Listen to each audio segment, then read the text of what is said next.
Welcome to Musicians versus the World, the podcast where we explore different aspects of music and musician life that may not have been covered in music school. I am so excited today because with me, I have concert pianist, composer, and arranger David Troy Francis, and he's here to tell us his incredible story that has taken him all across the country, that's taken him to film, to the small screen, to TV, to the theater, to church services, and to the recital hall. And so he is here. He was gracious enough to talk with me today and to tell his story. David, thank you so much for coming today. My pleasure. Good morning. Good morning. Now, I can't wait to hear your story, but I would love to first kind of talk about how you and I met because it surprised me in so many ways. So right now, you're music director at Simpsonwood United Methodist Church, correct? Yes.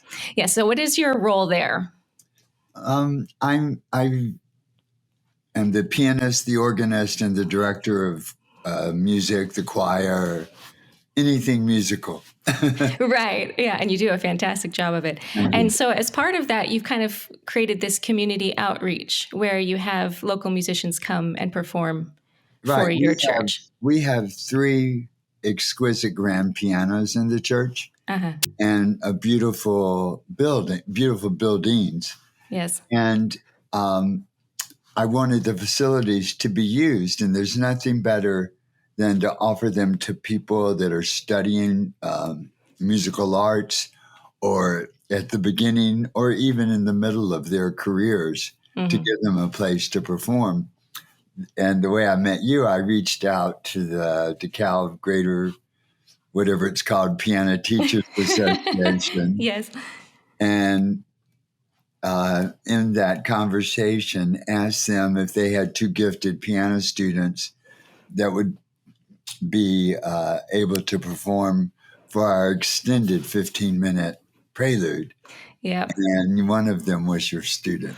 Yes. And it was so fun. So he showed up there and it was just this very dreary kind of rainy morning. And so we go in and he's warming up. And this is the thing that really got me. So there's this big, beautiful room, gorgeous piano. He's up there practicing. And the thing is that it was the first time I had seen someone mic a piano properly in a church. And it was amazing because I saw, oh, wow, this is actually mic'd properly. He's got like the mics outside the piano. He's got it inside the piano. Both of them are stereo. This is incredible. There is something different about this music director if he puts that much thought and that much care into miking a piano. I have to give credit for that to our audio engineer, Lim Metter. Yeah. Well, he was good. And I've worked with audio engineers and they'll do that, but it usually is like the music director that says, let's make sure this is mic'd really well. Sometimes they don't really care about how it's mic'd. And so I thought, oh, wow, there's something different about this music director. I'm not sure what it was. And then we chatted and you told me all about your history, how you were in LA, how you've done how many recordings? 10 albums now? Yes.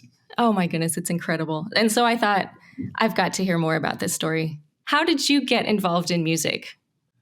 Back when the public school system used to support arts, in the 2nd grade, I was the child of working class parents, and my elementary school offered after-school piano lessons twice a week. I went home and told my parents I wanted to play and do that, and they said, no, it's $10 a semester, which was a lot of money then. And if you still want to play in a year, we'll let you. So 3rd grade, I said I still want to, so they allowed me to play piano. And I took piano in the public school for 2 years. Wow. And we didn't have a piano. They used to give you one of those cardboard ones that fold up and you unfold and put it on a table and play. It makes no sound, but it has painted black and white keys or printed. And it was almost a year before my parents heard me play. Really? So how did you practice without any sound? Well, you just play the the cardboard keys. And like imagined what it sounded like? Uh-huh. Yes. Wow. So that developed your ear from the very beginning. My mother, bless her heart, would say you're playing too loud. Oh.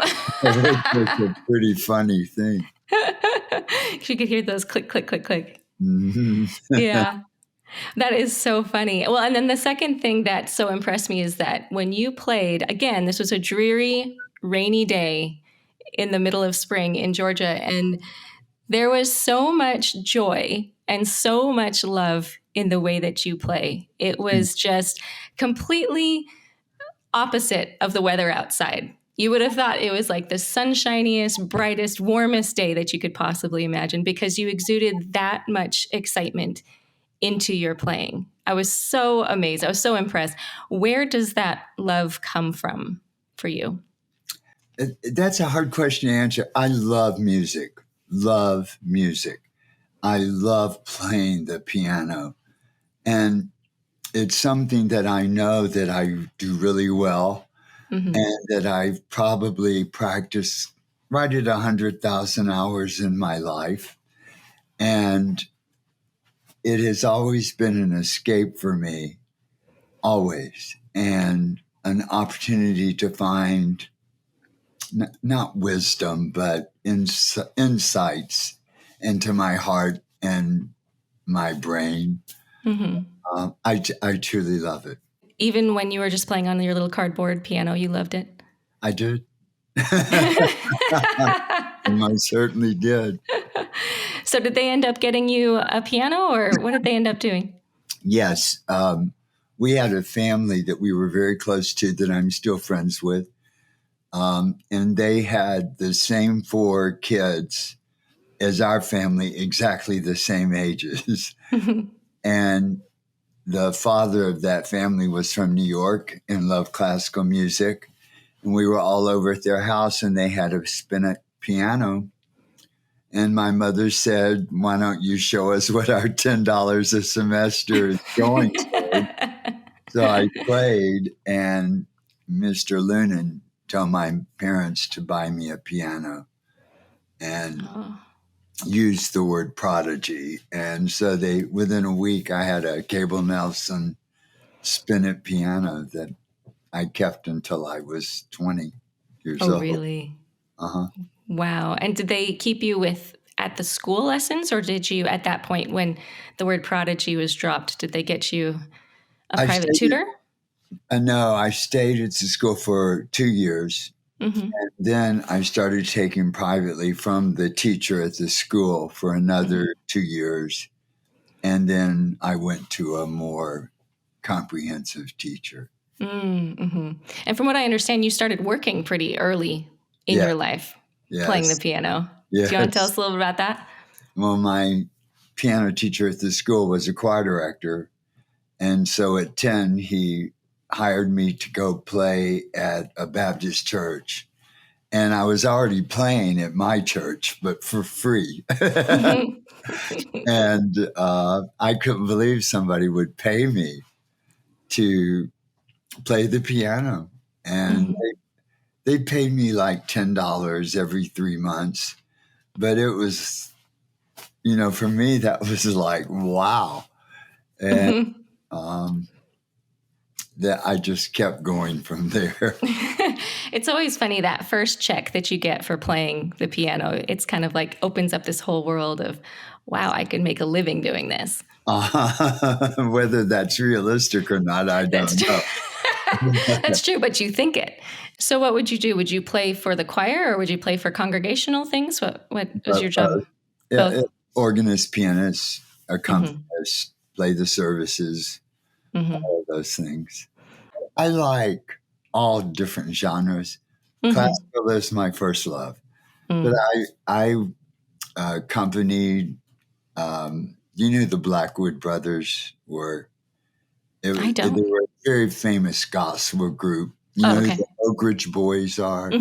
Yes. They were the generation priors, Oak Ridge Boys. Gotcha. And there were a bunch of brothers, and 5 of them, I think, were killed in a plane crash. And so they reconstituted the group with the surviving brothers and other non-family members, one of whom was the father of somebody I went to junior high with. So I got to accompany them at rehearsal and go to gospel conventions. And so I love gospel. And country music is, of course, there. Stax Record in Memphis, Stax Record is there. So you have all these influences, and I love them all. So, musical theater. And so all of those tend to make their way into my music. In the Baptist church I went to as a child, it was, let's say, not common or popular to be a working class kid playing the piano in my neighborhood. But the pianist at this church was so lovely to me. And she was, when I say Southern Baptist church piano playing, what I mean? I do, yes. Right. She taught me how to do all of that. So I can play that way. And when I play concerts, I often conclude them with an arrangement from my hymn albums of some of the hymns. And I will tell the audience that they will notice that I'm going to play the role as Called Up Yonder, for example, that the further into it goes, the more Baptist it gets. That's great. That's really fun. So you just kept going with your teacher, but you also ended up in LA. Like, that's a far cry from Memphis. How did you go there? What happened? I was very successful in Memphis. I opened a performing arts school with a very gifted choreographer. And so we offered voice, piano, ballet, jazz, and we're very successful in every way you can imagine, financially, numbers, whatever. And our students would win talent, Miss Tennessee, Miss Mississippi, Miss Arkansas. There's a huge competition there called the Mid-South Fair that has 20,000 acts a year. And we would win that 3 out of 4 years. And I was supposed to go to Eastman when I got out of college. I went to Rhodes College. And my younger brother was killed in a car wreck. Oh, I'm sorry. Thanks. It's been decades now. But my parents asked me to stay home for a year. And in retrospect, I think one of your questions you asked me about regrets. And in retrospect, I wish that I had gone ahead and gone to graduate school because I never went back to graduate school. Instead, I was bored, so I opened this performing arts, which became a huge, very successful undertaking. And I did that until I was 28.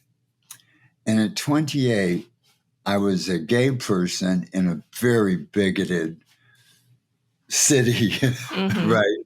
Yeah. They forget homophobia. They can't get over the misogyny or the racial issues, right? Right. And I just couldn't deal with it anymore. And I wanted to explore my personal life. And so I went to Los Angeles. Why not? Was that hard to walk away from this big business? And it was very hard. It was my lifelong friends in the city. And yeah, it was tough. Did you know anyone in LA? I had a great aunt and a great uncle. Oh my goodness. That's so brave of you. In retrospect, yes, it was. But you don't know what you don't know when you're young. I didn't go there to be a part of the music industry necessarily or to be in the film industry. I went because I wanted to learn more about me and the world. And I am so glad I moved to Los Angeles because I thought I had died and gone to heaven. It was so different from Memphis, so welcoming, open. There were, 130 languages spoken in the city schools. Mm-hmm. So there are all these outsiders that make up that city. And so you feel a part of it, because even though you're an outsider, there was a gay community. And this is at a time, this is, before AIDS. And so it was a very different time in the way that people looked at gay and lesbian and transgender people. And I just was so happy and excited. And naturally, I had to work, so I started working on ways to do things I loved that made me money. Because you wanted to stay. Yes. You said you went there to kind of learn about yourself. What did you learn about yourself there? I learned that I was an idiot. That my upbringing had been incredibly narrow. Okay. And, and that there were other ways of perceiving the world and who I was in it than the way that I had been taught as a child. I see. Yeah. That's a pretty important thing to learn, And so that was, you learn about value of yourself. And, that was lovely. Yeah, that sounds lovely. Mm-hmm. So you had to find a way to make a living to stay there. What did you do? I found an agent, and she would book me into gigs. Mm-hmm. And then she booked me into, there's an upscale hotel in downtown LA called the Grand. So she booked me there, and lovely hotel, and it paid well. So, you go play 4 hours from 5 to 9. And then she booked me down the street in the New Otani, which was an upscale Japanese businessman hotel. And I love that because in my bar where I played, there was a Taiwanese waitress, a Cambodian waitress, a Japanese bartender, a Guatemalan barback, and another guy from Central America. And I was the only Caucasian, and the nationalist Chinese woman. And I still talk like this back then. And so I sang. They're from Memphis. And she told me that I made great tips there, but she said, you will do even better if you learn to sing Japanese folk songs. And so she taught me by rote. And and so I learned this series of Japanese folk songs. And I learned Ue o muite aluko namida ga kobodre nai yoni sukiyaki. It was very famous back then. And she was right. Those guys went crazy that this, stupid young 20-something year old white boy could sing in their language. It was fun. And your income went way up after that. It did. It did. I guess I never thought of myself as a star or particularly wanted to be one. I just wanted to be happy and find joy. At the park is where I bark and I can run free. At the park I leave a mark upon the old tree. At the park just for a lark I like to go see. Well, that's great. Tell me about Bark. Bark. I had been hired to compose 4 or 5 songs for a mockumentary called Dogs at ABC, right? And these 2 young guys had written this very silly a mockumentary is a fake documentary about a non-existent fictitious thing. And it was a story about this seasoned actor off Broadway who hated playing in this stupid show about dogs, which had been fixed, and he had a big X across his crotch, right? And he was just disgusted that he was in the show. And so they wanted me to write some songs, and so I did. And after that mockumentary was completed and shown, I went to my friend Bob Schrock, who created and directed Naked Boys Singing, which originated in Los Angeles and has since gone on to be off Broadway for 17 years and in 50 countries. And I said, I love dogs. We have a bunch. Do you think I could write a musical about dogs? And he said, absolutely. And so with him and some other lyricists, we created a musical called Bark. I didn't want to call it Dogs. And different story. And in LA, we rented a theater that seated about 60, 65 people on a Monday and Tuesday for 2 weeks in a row, right? Because they're not normally used on those nights.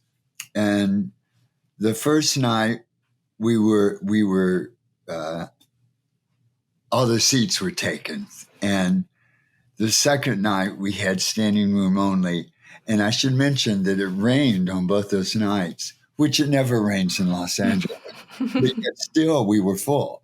Wow. The next week on Monday, we had so many people standing that we couldn't get everyone in. And it was again still raining, right? Wow. And on the next night, the fire department came and made us not let any more people in because it was so crowded. And so I thought to myself, maybe we can open this as a musical and make it successful. And so in about 8 months later, we had rented a larger theater and hired a director and a choreographer and all of that stuff. And it opened and it ran for 2 years, pretty much sold out every night. Incredible critical acclaim. The Humane Society, for the first time in their history, endorsed a commercial entity. And really? Yeah. And because it's all from the dog's point of view. And it's kind and thoughtful, but hilarious. And the characters, there's 6 characters, right? They're all dogs. The first one is Chanel, the female, and she's a bichon friché, and she's a soprano that loves opera, and so she sings arias, okay? The middle female dog is Missy, and she loves the puppies because she can't have any herself. She was in a puppy mill, right? And they ruined her. The third dog is owned by Jewish people, Golda, and so she kvetches the entire show. And then the guys, there's the puppy named, of course, Rachmaninoff. And he's a Jack Russell, high energy, crazy, funny. The male dog is a mutt, part pit bull named Sam, but he cross-dresses as a chihuahua. And then we have a chocolate Labrador named King who ends up dying. But he has one of the most touching, it's a very funny show, but sometimes poignant. And he sings this song because there are no humans in the show, right? But he tells the other dogs he needs to talk to his master, his owner, who was his boy Billy, right? And in this song, he says to his owner, "It's time to let me go," right? Aww. And to let me, go into that grassy field. Yeah. you would have to mop the theater up after that song. Well, I would think so. And I got so many letters from people. I didn't know how much grief I was holding on to and dust. And then there was this police officer in Redondo Beach, which is a southern suburb of LA. And I had gone down there and met with the police canine unit when I was writing the show because I was thinking about having one of the dogs be a police dog. Mm-hmm. And so they demonstrated the training. It was all very exciting. So he calls me after we've been running a year. And he said, David, can I use that song for a funeral? And I said, yes. And he said, do I need written permission? I said, I'll send it to you. And I said, who died, right? And his dog had died. Aww. He had been chasing a criminal who had bags of cocaine, and the dog had bitten into the criminal's pants and ingested a large amount of cocaine. Oh, no. They sent me videos of this funeral. There were 500 police officers, all these dogs, and they had a video of his dog with him, running, and while they played this song. It was overwhelming. But so that stuff makes you happy, because you know that you contributed to something good. Yes. Right? And that was very cool. Wow. Oh, makes me kind of teary-eyed thinking of my pup. Well, how did you go about, you obviously didn't write that song thinking, okay, this is going to make someone cry. It came from somewhere. What is your composition process? I personally like to have the lyric first. Uh-huh. Right? And so that song was written by Gavin Dillard, who's an incredibly iconic gay poet, mm-hmm. and has all sorts of books out there on his poetry that I had read before I got to meet him. But he had just sent me the lyric and said, do you like this? And generally my process is I write it one way, and then I write it another, and then I write it another. So I can see which way I like, right? Mm-hmm, mm-hmm. Because a lyric will you go, okay, this needs to be up tempo and da da da da da. But it could be swing, or it could be jazz, it could be blues. You know what I'm saying? And so, but with that one song, I wrote it in a day and a half, which is so rare for me to write that quickly, because mm-hmm. I just knew it had to be simple. I was so blown away by the beauty of the lyric. I'll send it to you after the project. Yes, please do.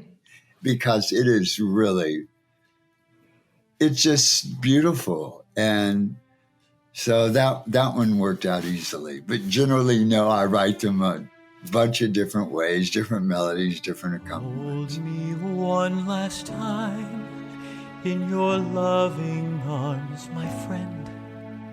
Kiss me, master kind, for time and fate we cannot bend. So writing for theater must be so instantly gratifying, because you can go and you can watch people's reactions to your music, and you can see that connection that you're making.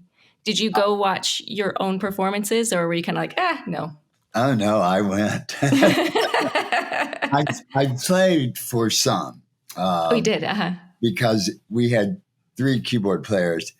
We started off with an all-digital band, and so it was orchestrated as if it were instruments, right? I see. Uh-huh. And so we had 2 Phantom X8 digital synthesizers.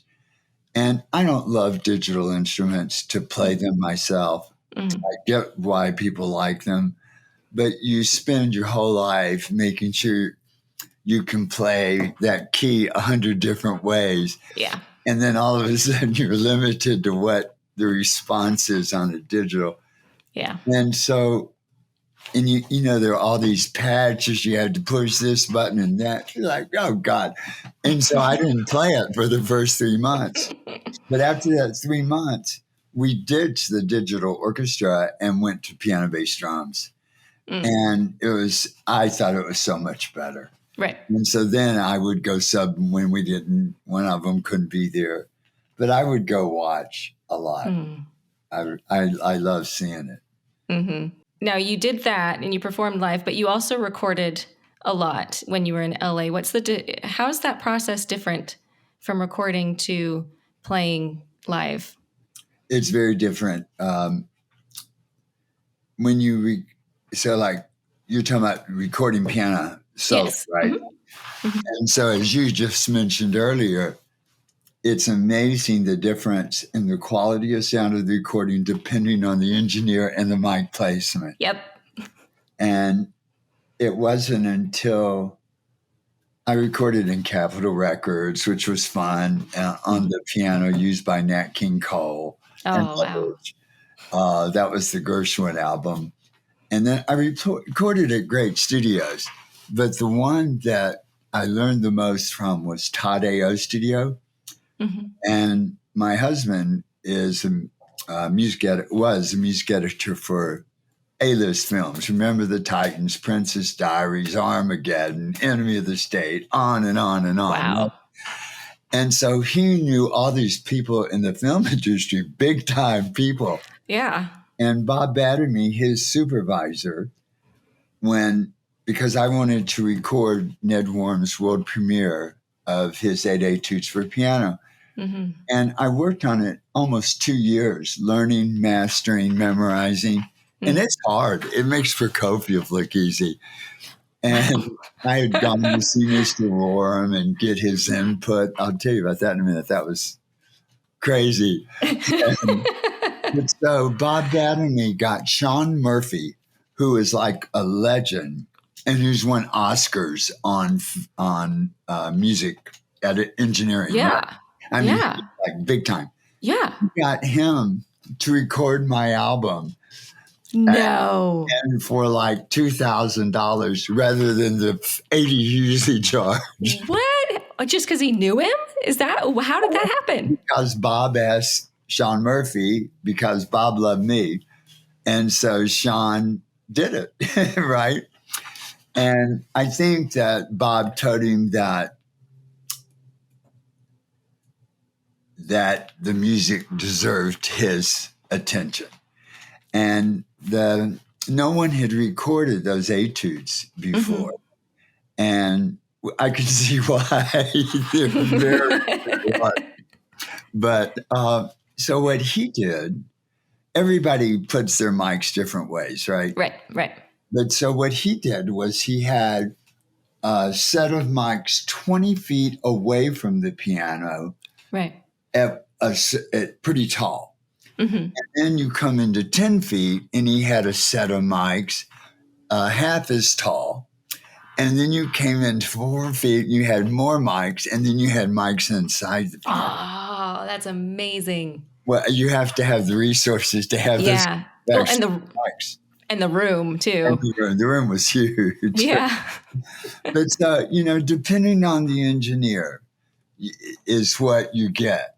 Yes. And I'm not knowledgeable enough to say I need less EQ on this or whatever, because I don't know what that'll do to the sound. Mm-hmm. And I have an idea, but I know what I don't know. Mm-hmm. But so that was really interesting. And that happened to be 9/11 when they blew up the World Trade Center. That was the day I was going to record.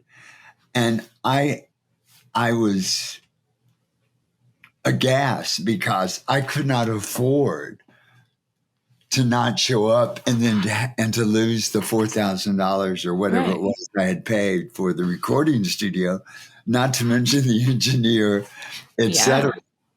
And so I went and recorded on that day. Oh my goodness. It was interesting because everybody was very upset. Of course. And in a perfect world, I would have been able to say, I'll do this in 2 weeks, but there was no way. And so that was pretty crazy. Yeah. Do you think some of that kind of shock entered into your playing in the recording? Yes, I do. You got a very good review on that, didn't you? I got, tons of Yes, from Ned Rorem said, he adds that indefinable element of himself, which is the magic of all true interpreters. That's very high praise. I liked the first part of his comment. Well, yes, that's pretty funny. He plays the right note with the right tone at the right time. What more can you ask of? I mean, that's exactly who Ned Rorem is. He's very straightforward and pithy. And when I got that, I went, yes. It's great. It's great. Yeah, I was going for the more florally type, but that is a great part of the quote. Yeah. So you said that it was a fun story how he helped guide you in your interpretation of this. That music is so hard. And yes. There's one part in the 8 etudes, they're only about 25 minutes total, right? Mm-hmm. One would think you could learn it in a month. Mm-hmm. No way. I mean, it's just in the 8th etude, there's like 30 measures or so. There are 3 staves going on. So imagine this in your head. The top stave is 13/4 time signature. Okay. Right? And so there's a series of quarter notes in no pattern all over the piano. He's not bound. Okay. A lot of ledger lines. Okay. The middle stave is 7/2. And so there are 7 half notes in that stave that are all over. The bottom stave is 5/1. So there are 5 whole notes. And so what he would do, and so the only notes that I figured this out mathematically. Yeah. The only notes that go exactly together are the downbeats. That's what I was thinking. I was like, none of those notes are going to end up at the same time. So they're all just slightly off, right? Oh. And then what he did that was like diabolically evil. So you have those 13 quarter notes that there are no rhyme or reason to. Right. And in every subsequent measure, he would alter 2, 3, or 4 of them by a half step. Okay? And so like where it was a G here, the next measure is going to be a G flat. Oh, right? And he would do that in every stave. And so ultimately what your brain has to do is to memorize every friggin' note. Oh my goodness. I mean, it was a mental challenge beyond anything I've ever had to do. I mean, if you think about like Prokofiev's 7th Sonata, the last movement that's in 7/8. Yeah. It's all in 7/8, right? You can get into a groove. And there's a lot of repetition. Right. And even though it goes out from that repetition, it's patterned. Right. None of this is patterned. And it sounds very cool. Okay. As a performance. Mm-hmm. But I asked Mr. Rorem about a year or so into it if I could come play for him what I had learned of his etudes and get his input. Yes. He said yes. And so I went to Nantucket, which is where his summer home is. And he's a very unusual man, to say the least. But, really? Mm-hmm. But I learned so much from him. One of the etudes is called Slow Fast, and it's a study in sevenths. Dan, dan, dan, dan. Dan, dan, dan, dan, dan. And then it changes and it goes and it goes back and forth between those two ideas, right? Okay. Uh-huh. So I play that for him. And he says to me, "So what is this, David?" And I said, "Well, it's obviously a conversation." And he said, I'll tame the language down. Okay, sounds good. Said, "Of course, it's a conversation. But who's doing the talking?" And I said, "Well, I don't know." And he said, "Of course you know. Who's talking to who?" And I said, "I'm mortified, embarrassed, but I have no earthly idea who's talking to who." And he looked at me with total disgust and he said, it's either a married couple or a gay couple. And the first one is going, you don't help me with the dishes, and you never take out the trash. And then the other one says, but I go out and work and I make all the money and I have to come home and listen to this crap. And so that gave me a beautiful, vivid picture. Yes. To play that. I never played that piece the same way again. And he did that for each of them. That was the most entertaining. Oh my goodness. They all informed the way I played. And it solidified for me that when you play anything, you need a picture of what you're playing in your head, yes. Right? That it should be the weather, a person, an emotion, an event, a conversation, a fight, whatever. And so I really, from that day on in my life, made it a point not to perform if I didn't know what I was performing, if visually. I love that album. That album's called The Americans. Uh-huh. And why I didn't publicize the fact, marketing-wise, it's only homosexual composers. And they're all American, and they're all living. And because I love modern music, I love American music. And Ned Rorem, one of the reasons I admire him so much is Samuel Barber, Truman Capote, Leonard Bernstein, all those guys were gay, but they didn't let people know publicly, right? Mm-hmm. Ned Rorem came out in the 50s, and I have such great respect for his courage in doing that. And it doesn't mean he doesn't complain about it now, that he never got the respect and the admiration that he deserved musically because of that at that time. And that probably is true.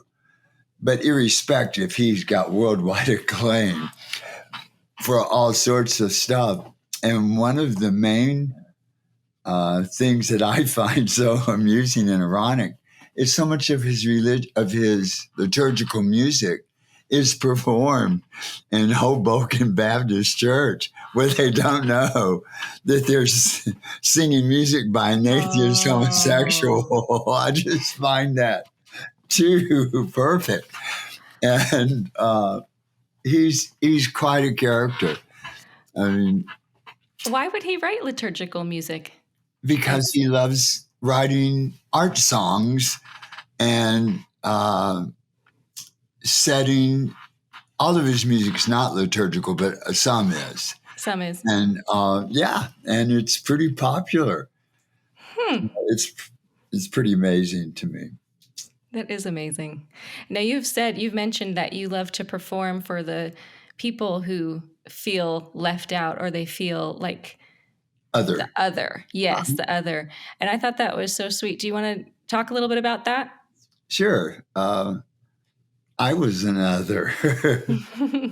And so as you look back in your own life, there are people that you so loved as a kid and as a teenager and as an adult, the performers that you were just drawn to for whatever reason, musically, physically, emotionally. And as we become adults, we make better choices that more accurately represent us, right? Mm-hmm. And I just know that there are certain people and pieces of music that music itself allowed me to escape the baggage of bigotry when I was a child and just forget that existed, and that it gave me strength as I grew up and grew older to value myself and not to every blank blank has an opinion, right? Mm-hmm. I don't value their opinion if I can value them as a person, but not value their opinion. People that are homophobic, I just don't get it. It's 2022. You know, I don't understand racism. I don't understand misogyny. I don't understand any kind of xenophobia or homophobia. And if you look at people who are artists, the vast majority of them, anecdotally, from my point of view, are screwed up by their childhood because of those reasons I just listed. And they find ways to transcend it and overcome it. And I'm sure in your own life, you know plenty of people that use art as a way to express when they can't express in the normal mores of our society. Mm-hmm. So, yes, I love to play for people that find me interesting. I think it would be hard for you not to be interesting. Yeah. You have such a great life, great stories. What's your favorite memory of your whole career? That's really hard. I know. Opening night of Bark was really special. I played with Barry Manilow when he was on tour, and he would do one voice singing, and he would let a local group come in and sing. And so because of my studio in Memphis, they reached out to us. And so I got to play with behind Barry Manilow for 11,000 people. That was fun. That was fun. I mean, there are a number of really moments that I will never forget. It's sort of hard to say which is so many. And I'm surprised that you have that regret of not going back to school because you've had such a rich and amazing career without it. Why do you still regret not going back? Well, when I went to LA, I sought out and found some exquisitely gifted teachers, but I learned so much from them, right? Yeah. But I would love to have completed my formal education at Juilliard or Eastman or somewhere like that. And I have had a very rich life. And so I don't regret it in that I would give up what I've done. But in retrospect, I think that it's important in your life to do for you, right? That's a lesson I've learned in life, to not defer your choices for what other people want, because only you can make those choices. In our society, we put so much pressure on kids to do this because their church wants you to, your mother wants you to, your father, your grandmother, your friends. And I think we should instead imbue children, especially young people, and even adults, with the idea to gather the information and to not make emotional decisions, make decisions based on data. And in that sense, I wish that my younger brother's death was a tragedy, unending, but it was not the right choice for me to alter my life in that way, And so that's what I regret, because it took me another 10 years to learn not to do that. Yeah. To learn to make your own choices. Yeah. So is that the advice you would give young musicians, is to make your own choices? Educate yourself, practice. Perfect practice makes perfect, not practice. Perfect practice. To focus. If you want to practice 40 minutes, to have intense focus and do it to the best of your ability. 10 minutes, 20. If you're going to practice, do it right. Don't waste the time and do it half-assed. That would be my advice.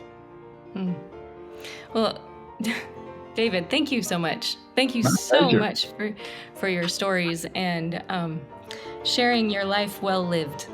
It's such an amazing and rich life, and I'm so grateful that I've met you and that you came and shared your story with me today. Thank you so I'm glad much. to meet you too. And thank you for letting us your delightful student.